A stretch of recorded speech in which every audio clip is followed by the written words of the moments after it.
Hello everyone, कैसे हैं आप सब। आई थिंक अच्छे होंगे। स्वागत है आप सबका ज्ञान मंत्रा पर। इंडियन ज्योग्राफी की इस सीरीज में हमने भारत का अक्षांशीय विस्तार, देशांतरीय विस्तार, उसके पड़ोसी देश व कर्क रेखा के बारे में पढ़ लिया था। अब हम देखेंगे भारत के भौतिक प्रदेशों का वर्गीकरण। दोस्तों, आप सबको पता है भारत एक यूनिक देश है जिसमें उत्तर में हिमालय और दक्षिण में महासागर लहराता है, जिसके तीनों ओर महासागर है। हिमालय सबसे पुराना पर्वत, अरावली पर्वत, प्रायद्वीपीय पठार। तो इन सब चीज़ों की चर्चा करेंगे आज हम। और आज की क्लास में कुछ स्पेशल रहेगा, जैसा कि आप छोटे छोटे कंसेप्ट जिनको आप छोड़ देते हैं, पर्वत क्या होते हैं, पठार क्या होते हैं, मैदान की क्या डेफिनेशन है। सो इन सब चीज़ों को क्लियर करते हुए आज की क्लास स्टार्ट करते हैं।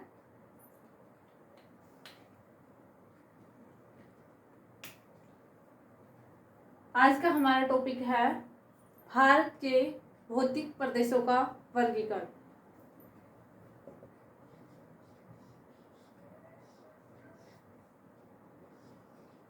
भारत के भौतिक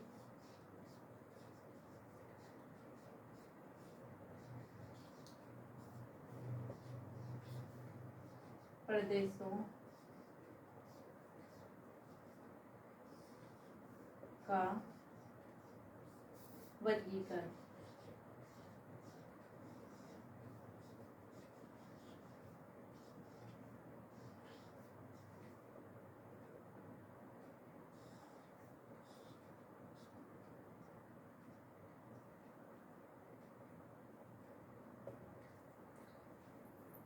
इन सबसे पहले हम ये देख लेते हैं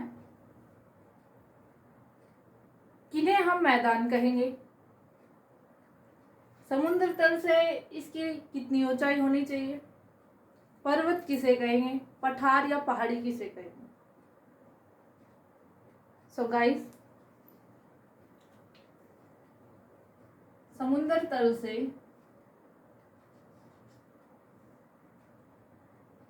सबसे पहले हम मैदान देख लेते हैं। हर चीज को नोट करते हुए चलना आपके लिए इजी रहेगा। समुद्र तल से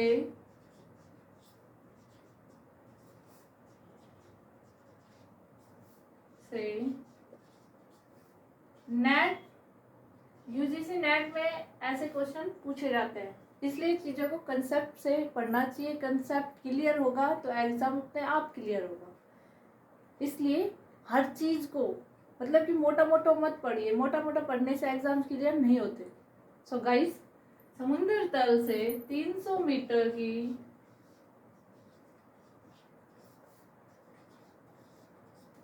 ऊंचाई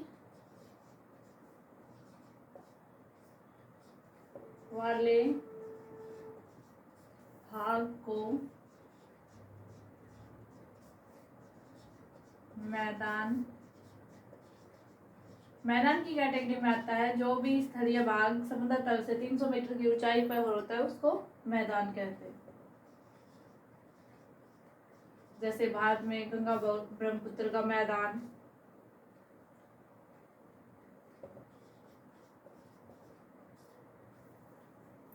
फॉर एग्जाम्पल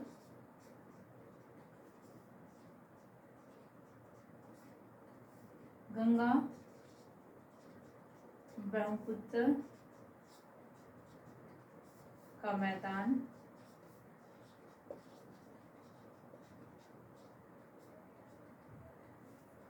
क्या होता है, समुद्र तल क्या होता है। समुद्र तल जैसे ये कोई जलीय भाग है और ये स्थलीय भाग है। ये जलीय भाग है और ये स्थलीय भाग है। तो ये समुद्र है ना, ये ये जो इसका लास्ट पॉइंट है वाणी का, ये है समुद्र तल, और इससे ऊंचा 300 मीटर ऊंचाई वाले भाग को हम मैदान कहेंगे। अब बात आती है मैदान भारत में कितने प्रतिशत है। मैदान भारत में कितने प्रतिशत हिस्सा है भारत का जो मैदान पाया जाता है, तो इसको भी नोट कर लीजिए। भारत का 43 यानी कि 43% भाग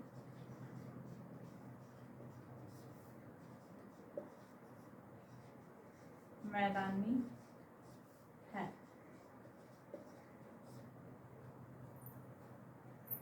सो गाइस, क्लियर हो गया होगा मैदान किसे कहते हैं। अब हम बात कर लेते हैं पठार किसे कहते हैं।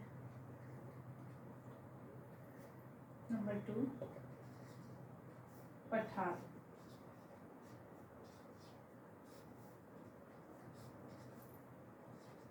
समुद्र तल से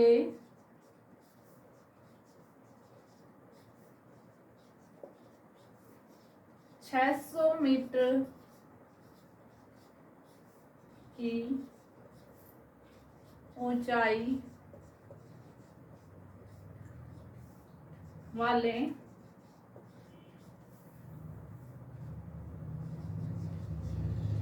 भाग जिसका शीर्ष सपाट हो उसे पठार कहेंगे। फॉर एग्जाम्पल,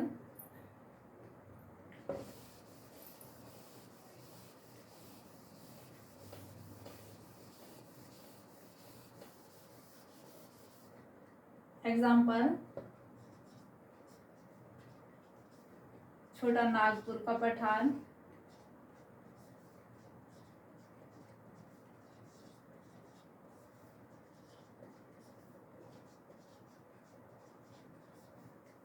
बुंदेलखंड का पठार,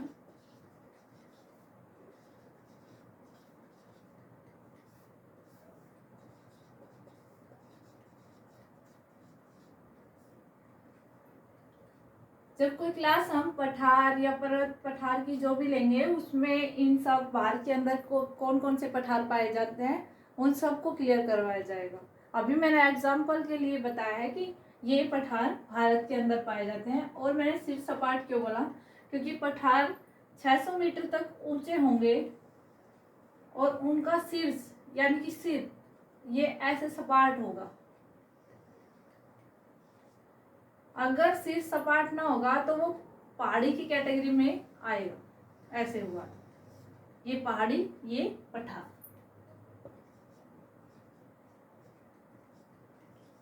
पहाड़ी, पठार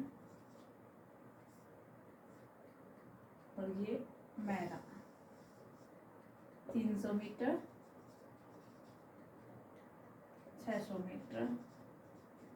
पहाड़ी का अभी मैं बताऊंगी।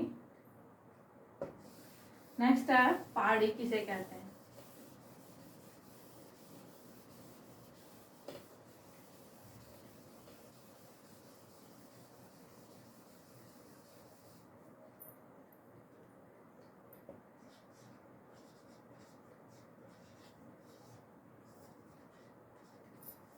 समुद्र तल से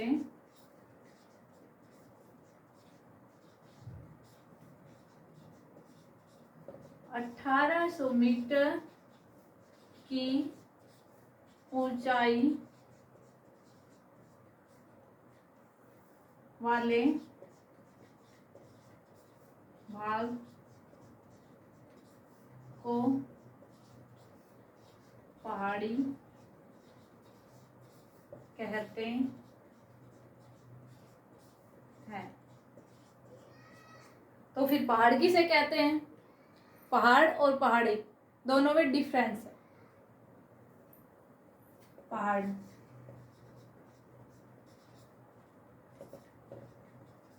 समुद्र तल से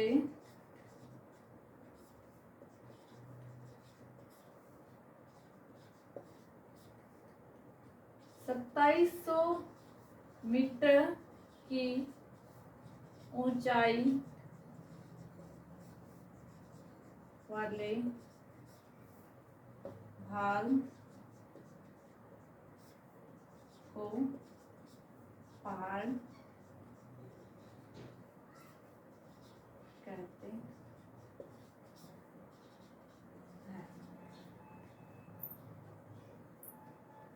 क्लियर हो गया? मैदान किसे कहते हैं? पर्वत, पर्वत का भी मैं बताऊंगी। पठार, पहाड़ और पहाड़ी।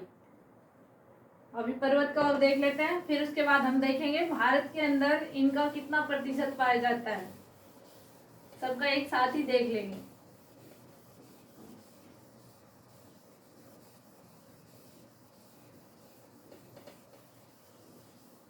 पर्वत,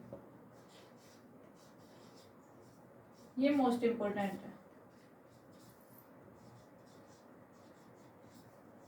समुद्र तल से 2700 मीटर से अधिक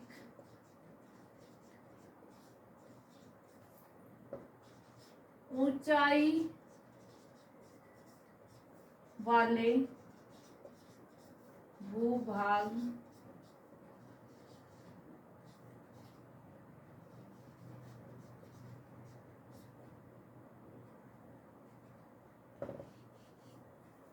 पर्वत कहलाते हैं।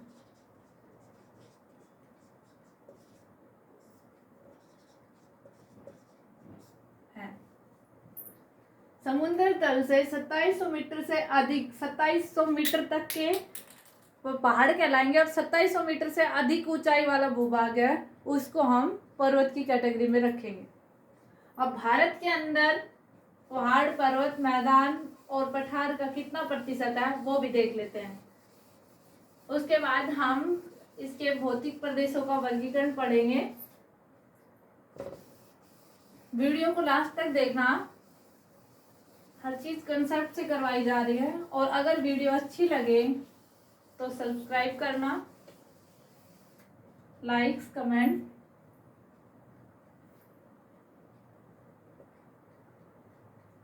मैदान, मैदान का वैसे मैंने लिखवा दिया था 43%।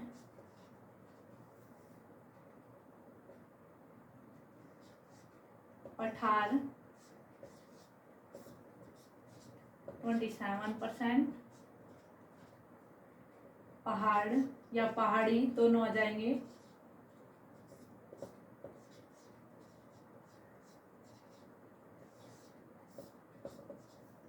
18%।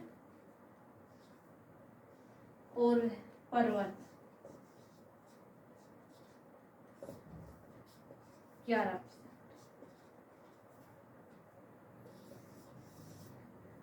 ये भूभाग भारत के अंदर मैदान 43% पाए जाते हैं, पठार 27%, पहाड़ और पहाड़ी 18% और पर्वत 11%। ये यूजीसी नेट के पेपर के अंदर मतलब कि मैच द फॉलोइंग के अंदर पूछ लिए जाते हैं।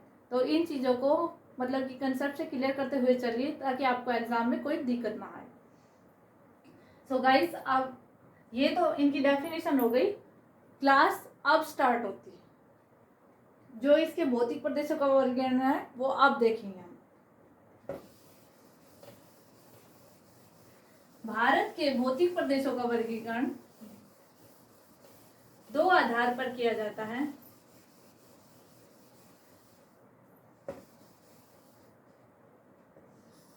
Number 1, number 2।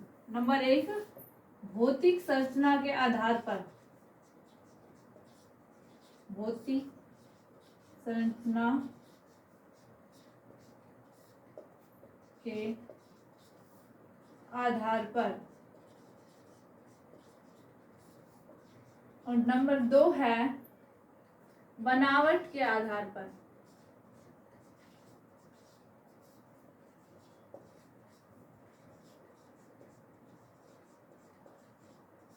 आधार पर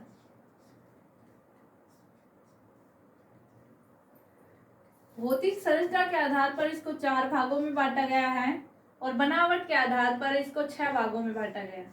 ये भी देख लेते हैं हम साथ साथ। भौतिक संरचना के आधार पर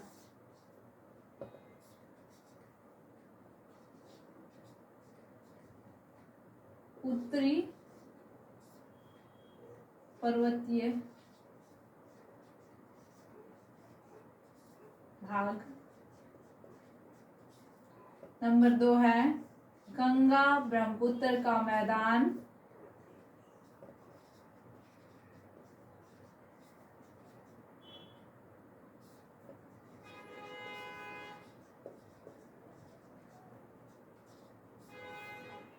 प्रायद्वीपीय पठार।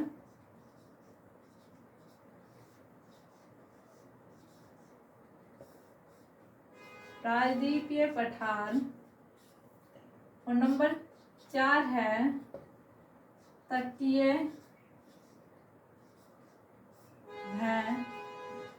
द्वीपीय भाग। भौतिक संरचना के आधार पर भारत के भौतिक प्रदेशों का वर्गीकरण उत्तरी पर्वतीय भाग, गंगा ब्रह्मपुत्र का मैदान, प्रायद्वीपीय पठार और तटीय व द्वीपीय भाग। अब हम बनावट के आधार पर और देख लेते हैं।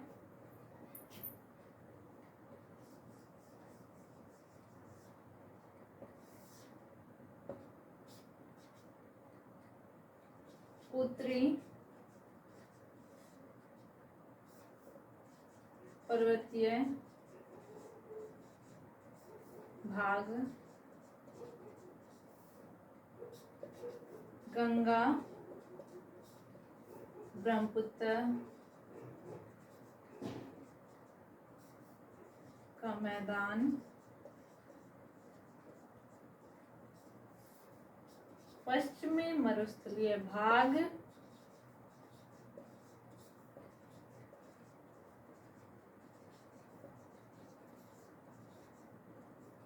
पश्चिमी मरुस्थलीय भाग, प्रायद्वीपीय पठार,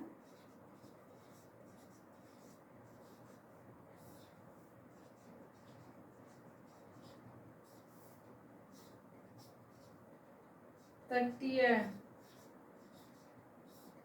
भाग,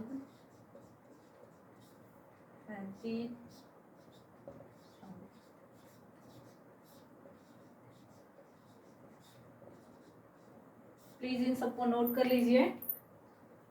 भौतिक संरचना के आधार पर 4 और यही 4 उसमें है। 2 मतलब कि इसमें बनावट के आधार पर 2 और ऐड कर दिए गए हैं, जिसमें इसमें तटीय व द्वीपीय भाग को एक ही कैटेगरी में रखा गया है, जबकि इनमें अलग और पश्चिमी मरुस्थलीय भाग। अब इनको एक एक को अच्छे से एक्सप्लेन करेंगे।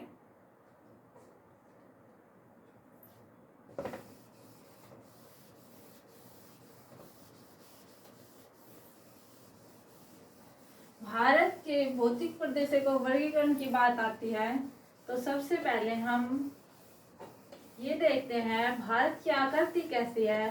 भारत की आकृति चतुष्कोणीय है, यानी कि चतुर्भुजाकार है।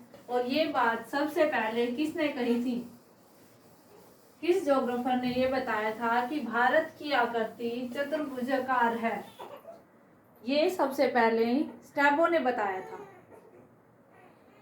सो गाइस, अब हम स्टार्ट करते हैं इसके भौतिक प्रदेशों का वर्गीकरण। इसको भौतिक प्रदेशों को एक एक प्रदेश को लेकर उसका वर्गीकरण करने से पहले आपको एक बार ये बनावट के आधार पर जो हमने 6 भाग लिखे थे उनको हम एक बार मैप में देख लेते हैं। उसके बाद हम इनका एक एक का अच्छे से वर्गीकरण करेंगे। सो मैप में देख लो।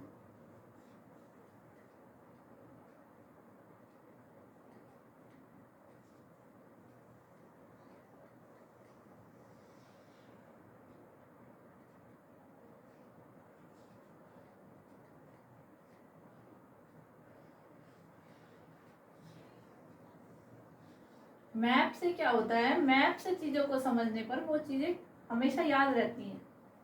इसलिए ज्योग्राफी को जब भी पढ़ो, विद मैप पढ़ो, कभी नहीं भूलोगे। और चीज़ों को एक बार पढ़ लेनी चाहिए, अच्छे से पढ़ लेनी चाहिए, ताकि उनको बार बार ना पढ़ना पड़े। तो एक बार पढ़ो, कंसेप्ट से पढ़ो। ये इंडिया का मैप है जिसमें ये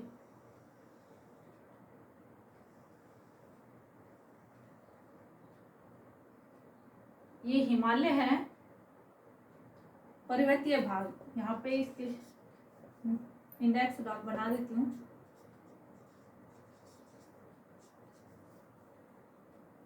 पर्वतीय भाग,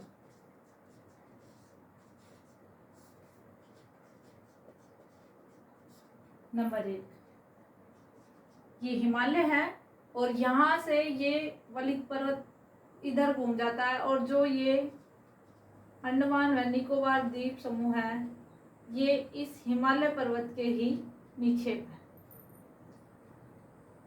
ये भाग इससे अलग हो गया था, ये हम बाद में कभी क्लियर कर लेंगे इस चीज के बारे में। ये हो गया पर्वतीय भाग। नंबर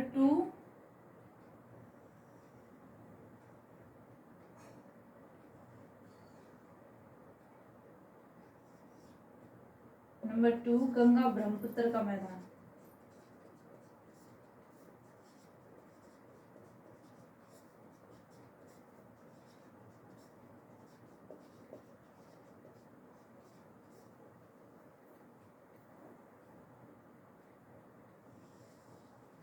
ये नंबर 3 हो गया पश्चिमी मरुस्थलीय भाग।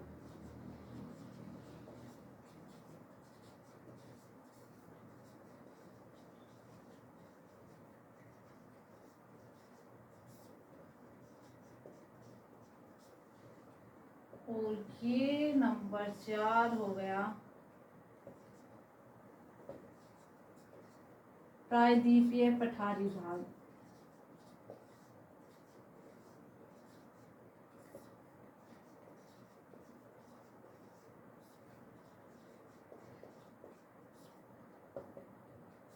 नंबर 5 ये वाला पोर्शन तटीय भाग।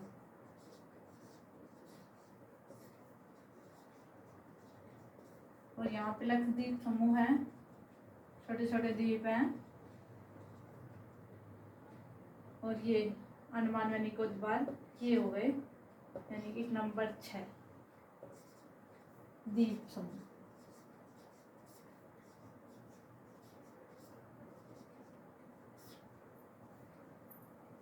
मैप से क्लियर हो गया होगा।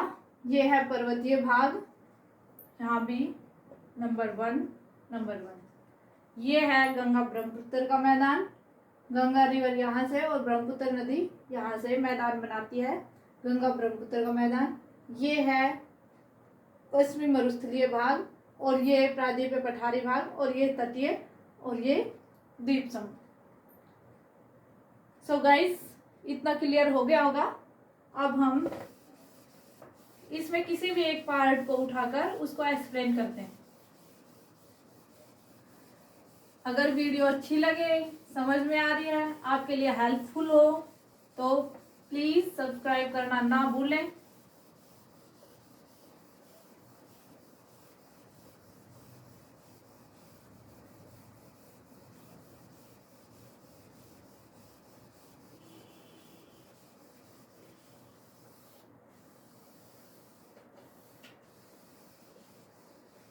तो आज हम देख लेते हैं पश्चिमी मरुस्थलीय भाग।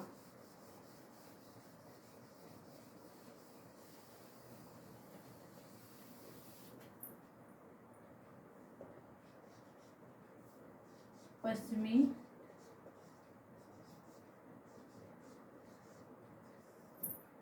मरुस्थलीय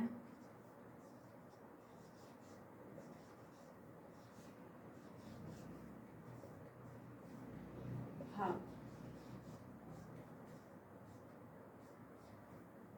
आपने खूब अच्छे से सुना होगा थार का मरुस्थल, जो मतलब कि 61% राजस्थान, ओनली ऑन राजस्थान के अंदर है थार के मरुस्थल का हिस्सा। बाकी पंजाब, हरियाणा और गुजरात में इसका हिस्सा है। तो इसके बारे में आपने ये कहीं नहीं पढ़ा होगा कि ये किसका विस्तार है, थार का मरुस्थल किसका विस्तार है, और यहाँ पे जो रेत आके जमा हुई ये कहाँ से मतलब आकर जमा हुई, और इससे पहले मतलब किस युग में थार के मरुस्थल की जगह पर टैथिस महासागर लहराता था। सो गाइस बात कर लेते हैं नियोजोइक काल। नियोजोइक युग के पैलिस्टोसिन युग काल में यहाँ पर तैथिस सागर लहराता था। उसके बाद में यहाँ पे पैलियोजोइक काल के अंदर मरुस्थल का निर्माण हुआ है। तो पहले यही क्लियर कर देती हूँ कि ये इसका विस्तार कहाँ से है। तो मैप से देखिए, ये है साउथ अफ्रीका,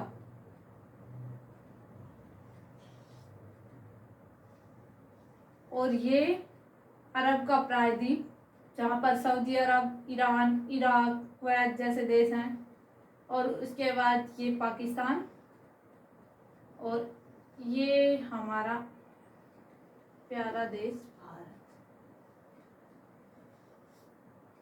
और यहाँ पे है मरुस्थलीय भाग। यहाँ पे अरावली पर्वतमाला है, अरावली के पश्चिम में इसका विस्तार है, अरावली के पश्चिम में थार का मरुस्थल है। सो गाइस आपको पता ही होगा अफ्रीका के नॉर्थ में सहारा मरुस्थल है जो 11 देशों में फैला हुआ है। सहारा मरुस्थल, सहारा डेजर्ट, सहारा मरुस्थल आपने सुना होगा।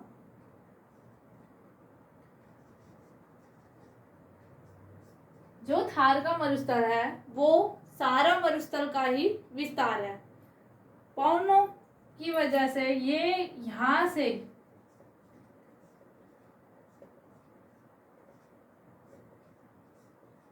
रेत का निक्षेप यहाँ हुआ है, और ये अरावली पर्वत की वजह से यहाँ तक ही हो पाया।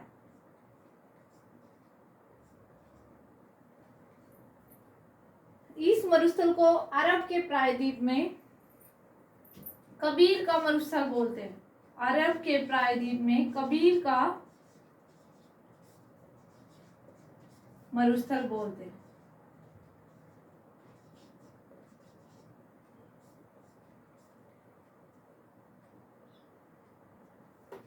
अब कबीर का मरुस्थल तो बहुत बोलते हैं, लेकिन अरब प्रायद्वीप के अंदर भी अलग अलग छोटे छोटे देश हैं। अगर क्वेश्चन में आए कि कबीर को मरुस्थल को और क्या क्या बोलते हैं, तो ये चीज भी आपको पता होनी चाहिए। कबीर को मरुस्थल को यहाँ पे अलग अलग देशों में अलग अलग नाम से जाना जाता है। दस्त कबीर,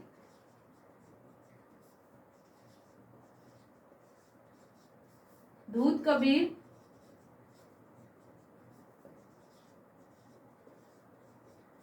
लूत कबीर।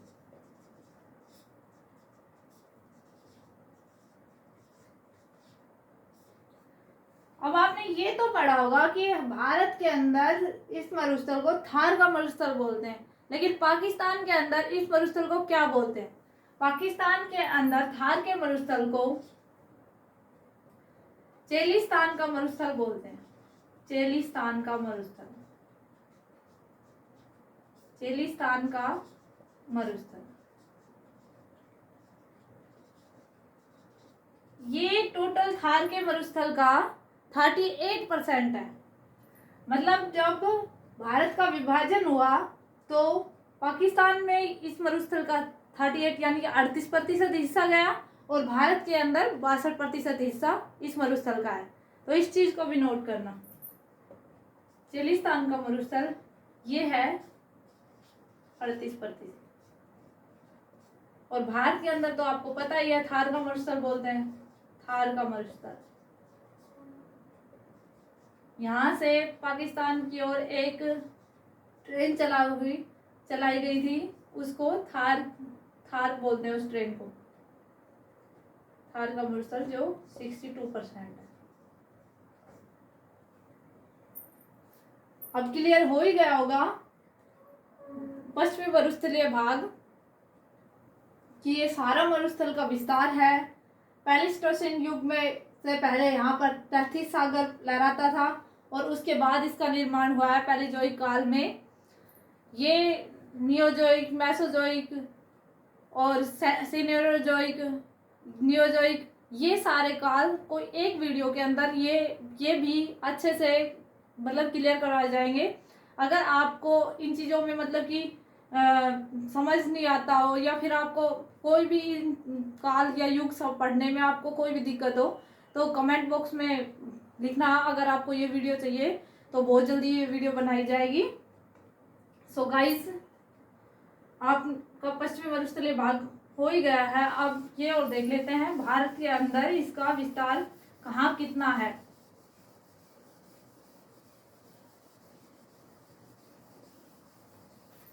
अकेले राजस्थान में, यहाँ पे लिख देती हूँ, राजस्थान में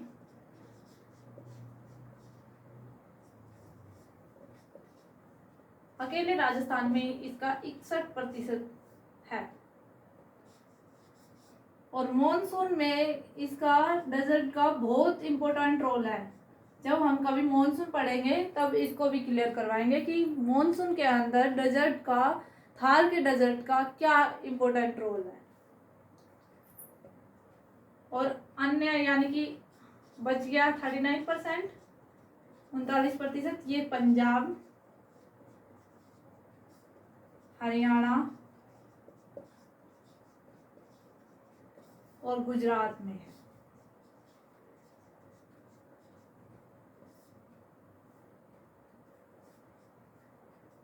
सो गाइस, आज की क्लास को यहीं रोकते हैं और इसका दूसरा मतलब कि इसके वर्गीकरण का दूसरा पार्ट हम वीडियो के सेकंड पार्ट में देखेंगे। अगर वीडियो हेल्पफुल लगे, कुछ समझ ना आया हो, कुछ आपके डाउट हो तो कमेंट सेक्शन में लिखें।